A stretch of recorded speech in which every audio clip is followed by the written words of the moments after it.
All right. Habari asibuhi, mabibi na mabwana. Sound okay? No? Good morning, ladies and gentlemen. Shall I do that better? Okay. Good morning, ladies and gentlemen. Welcome to the East African Property Investment Summit here in Nairobi, Kenya. I don't need to tell you where you are. You know where you are. My name is Kura Chiota, and I am a Southern African plant to come here to understand what you guys are doing so well and so fantastically that we need to be a part of. So it's my pleasure going to be your MC for the next 2 days. As an MC, some call it program director, some call it traffic controller, all of the above. But I'm here to make sure that our program runs on time and you, the paying public, get exactly what you want and need. So we have the theme here, renewing momentum. I was a really terrible student. Can anybody give me the formula for momentum? Mass times velocity equals momentum, right? But I didn't do sciences, I was an art student. So the momentum that we're looking forward to is to understand in this great part of the continent, who is doing what? And then where I come from, would ask the question, Chelete Igai, where's the money coming from? Where's the money beans? So the discussions over the next 2 days are a plethora of experts. And when I say experts, please, when they come up, look them up on their LinkedIn and see what they're about, see what they're doing, so you can understand where the nuggets and learnings are for yourself. This whole event was created so that African professionals can put perspective to what's going on the ground. We have massive developments where the NSSF here has announced the Twin Towers project reaching 30, 60 stories up to the sky. We have across the border Zanzibar exploding with hotels. If we go across another border in Rwanda, we can talk about the mixed-use developments that are being done there. East Africa is ripe and pregnant for opportunity. Where is our part in all of this? So I'm going to be directing people to speak quickly. We can speak really, really fast. But for your safety and security, emergency exits are to your right and to your left. For your convenience, where you came in and registered, that's where the little boys and girls rooms are. So feel free to use that.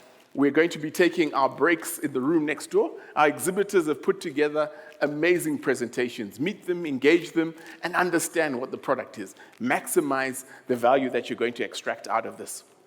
So we are on social media. Our hashtag is EAPI 2026. Take selfies, share presentations, get the community alive and abuzz on this. So it's about you, the investor, the professional, and what you want to do in this space. So I am going to be trying to keep to traffic. I'm told traffic is a thing. I did not understand that, having got on the expressway last night in the middle of a downpour, but we're going to move as quickly as we can to get the best extracts from the experts that we have before you today. The plan for the 2 days, if you can leave here educated and most importantly having shared business cards and getting to collaborate, it'll be a wonderful, wonderful thing.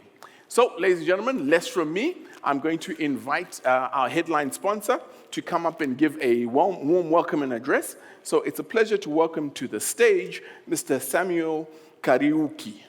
Thank you, Kura. You did pronounce that right. I appreciate. Ladies and gentlemen, good morning and welcome to this 13th annual EAPI Summit. I do want to thank Murray and his team of organizers for putting together, I think, what has become the most important gathering in the East African real estate calendar. On behalf of Mivida Homes, we really are privileged to be the platinum sponsor for this year's event. I think we are meeting at a geopolitically important moment, given what is happening in the Middle East. And I think we are facing one of the most serious energy security challenges in recent times. And we're not just talking about prices, we are talking about availability. And I suppose if you're flying, sometimes you worry if there will be jet fuel to get you where you want. But also for our sector specifically, I think we are now speaking and looking at supply chain vulnerabilities. And recently we've seen some repricing pressure on key construction inputs. Those of you who might be talking to vendors, to contractors recently, I think you are directly seeing the impact of this as construction prices start going up, yeah, and in contractor negotiations. Capital still remains selective. Here in Nairobi, I think the political tension between density, infrastructure, and neighborhood character is something we are having to deal with. And of course, planning approvals in this jurisdiction remain ever more complex. But you might ask why start on such a gloomy note, given the theme of this event, renewed momentum. It's not my wish to dampen the mood in the room. Because despite this backdrop, we remain very bullish and very optimistic about East African real estate. And in the middle of this global uncertainty, this region continues to demonstrate, as Kura rightly puts it, very strong underlying momentum. The momentum is more institutional today, and it's more investable. I think we are seeing capital move from speculation to income. We are seeing developers increasingly move from isolated developments to platforms, and we are seeing what a few years ago were just land banks, planned mixed-use developments, move now into operating companies. So this is the practical momentum I think we'll be focusing on, or we all want to focus on in the next 2 days. And as we set the tone for that, I want to look at 3 sectors, look at a few examples of what has happened in the last 12 months and what we can expect to happen in the foreseeable future. If I speak in giving those examples, if I mention Mivida a couple of times, please do indulge me. We just so happen to be part of that momentum. I think when I look at residential, the very long-term structural deficit remains a practical reality. We see that demand remaining deep and long-term, particularly for affordable housing, where we play. But I think here the winners are changing. The winners looking forward. This market is rewarding not just location, not just land appreciation, but it's increasingly rewarding delivery. It's increasingly rewarding product, market fit, governance, and trust. And as we like saying, today the most important asset on our balance sheets is trust. If you look at the Has Consult recent indices, and specifically if you've studied their indices in the last 2 decades since the turn of the millennium, residential prices in Kenya have increased more than 4x. Those from Kenya and those who support the government will probably be interested to learn that is more than 3 times the rate of growth in Singapore. And finally, then we can say there is something at least the Kenyan real estate beats Singapore on. Knight Frank's research reports show, I think, something similar, same sort of resilience, same kind of momentum, but it does note that increasingly buyers are more pulled to integrated living environments and not just standalone developments. And I suppose, across the region from Tatu City and Tilisi here in Kenya, to Fumba Town in Zanzibar, to Kigali's Innovation City in Rwanda, we do see, and we are seeing the emergence of integrated master planned urban nodes, which show that the region is now building at a scale of actual city growth. They do also show what institutional capital is looking for and what it wants to see: infrastructure, zoning clarity, mixed-use demand, professional management, and environmental standards. Still on residential, the Kenya Affordable Housing Program is probably today one of the more topical things. I believe the government, at least based on the records they put in place, is building more than 200,000 homes. It's quite something notable to have put that in place in the last 3 years or so. I think the jury is still out on how that will affect demand, especially here in Nairobi in the next foreseeable future, despite the specific locations where these projects could be. When you talk to some of the, those who cater for the lower end of the market, I think there is some, I suppose, some pressure on the rentals coming from those. But I think, public programs alone will not resolve what we see as the structural deficit in affordable housing specifically. We do need more innovative private sector models, be they tenant purchase innovations, bulk of takes, or very importantly, institutional rental platforms. And I'm happy to note here that Mivida and IHS have been pioneering some of these innovations. Both entities have closed some deals recently, and a couple more are currently in the pipeline. In the last 12 months, we ourselves have announced a bulk offtake deal with a pension scheme and in our KEZA affordable housing project. And currently, we are incubating a rental platform similar to what we see in South Africa as diversity. Still on Mivida, and you'll nudge me if I mention us a couple of times, and I mention this because of what it does to the industry.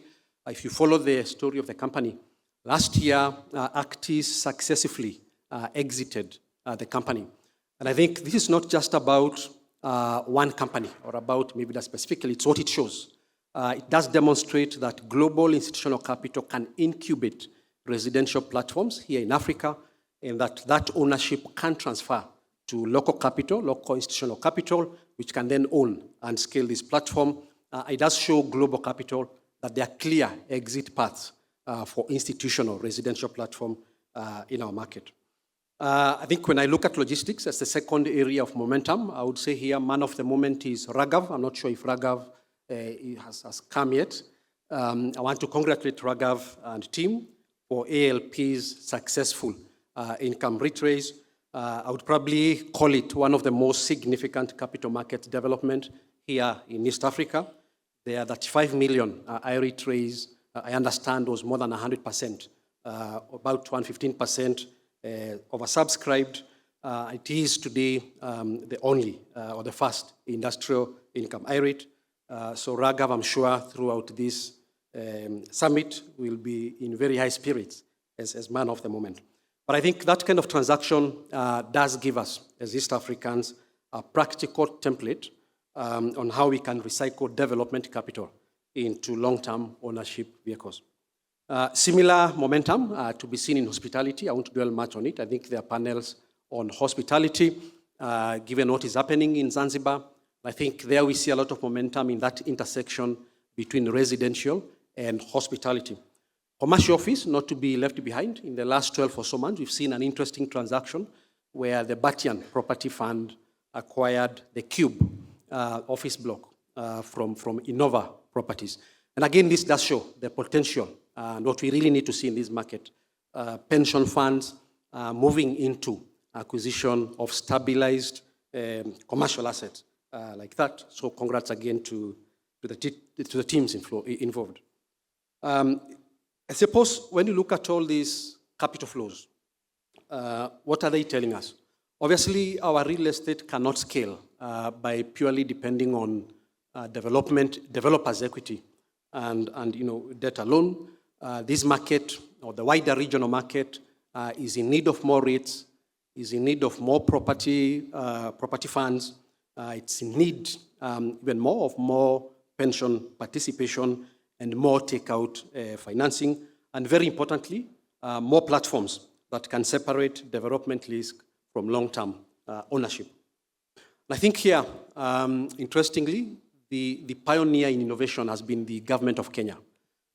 Despite the fiscal constraints, the government has shown that one can use creative and innovative means of funding infrastructure.